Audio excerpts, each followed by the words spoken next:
Chainalysis report, stablecoins make up majority of illicit transaction volume. Rachel Wolfson last updated. July 18, 2024 at 16:35 GMT 3-4 minutes read. While it's notable that stablecoins are gaining traction, a new report from blockchain analytics firm Chainalysis has found that stablecoins are frequently used for money laundering. Kim Grauer, director of research at Chainalysis, told CryptoNews.com that crypto-native money laundering occurs when an on-chain wallet is associated with criminal activities. Exchange heists, crypto scams, and darknet market proceeds are on-chain money laundering examples, rather than off-chain activity like narcotics trafficking and fraud, Grauer said. Because this flow of activity, from the placement stage to the conversion stage, occurs entirely on-chain, we refer to it as crypto-native money laundering. Chainalysis's Money Laundering and Cryptocurrency report points out that an increasing portion of illicit funds passing through intermediary wallets are represented by stablecoins. This is consistent with Chainalysis' previous findings that stablecoins now account for the majority of all illicit transaction volume. Why stablecoins are used for money laundering? According to Grauer, there isn't a direct link between stablecoins and illicit activity. However, Chainalysis report notes that both good and bad actors often prefer to hold funds in an asset with a value that will not change based on swings in the market. The increasing rise of stablecoins for money laundering may also be due to non-crypto native criminals using cryptocurrency more frequently.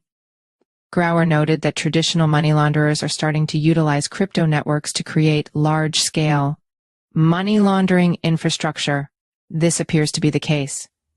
Alan Orwick, co-founder of Quai Network, a Layer 1 solution, told Crypto News that the report from Chainalysis highlights sanctioned entities as the key driver of illicit transaction volume.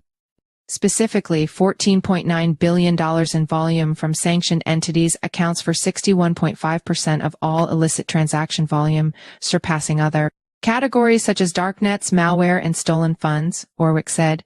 Stablecoins offer a lucrative means of accessing the stability of the US dollar, even in the face of sanctions that are more easily enforceable on systems like SWIFT. Drawbacks of using stablecoins for money laundering. Although stablecoins are increasingly being used for money laundering, Grauer said there isn't a technical feature associated with stablecoins that make them preferable for illicit activity. In fact, Grauer pointed out that stablecoin issuers can freeze illicit funds if they appear suspicious.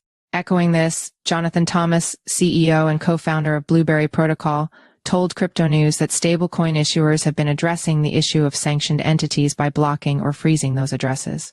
For example, stablecoin issuer Tether, USDT, recently froze $5.2 million worth of USDT in an effort to combat money laundering.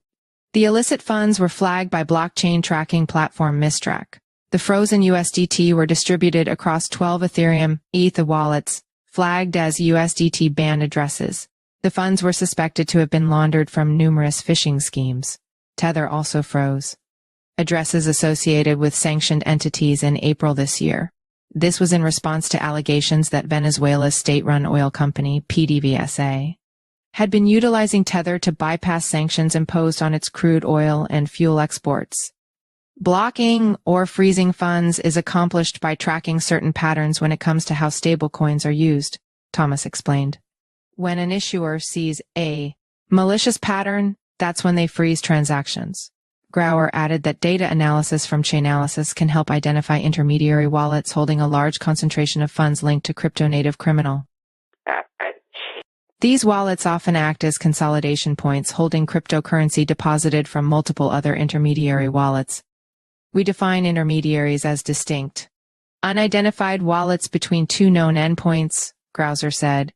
In the case of money laundering, intermediaries are between an illicit wallet and a conversion service, and could involve a handoff or multiple handoffs, from a cybercriminal to a professional money launderer, or it could be one individual sending crypto through many individual private wallets they control. Regulations aim to prevent illicit activity using cryptocurrency. Thomas added that freezing or blocking funds is one example of how illicit stablecoin transactions can be prevented. Yet he noted that regulations focused on dealing with bad actors or sanctioned entities will help lower this activity.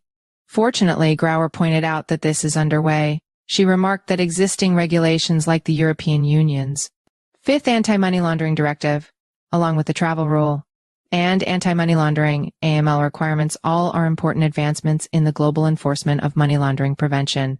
Combined with enhanced Know Your Customer, KYC, and AML protocols on the part of crypto exchanges and traditional financial institutions, transaction monitoring systems, and blockchain intelligence, tools can enable a sustainable and secure framework that allows for innovation without illicit activity, Grauer commented.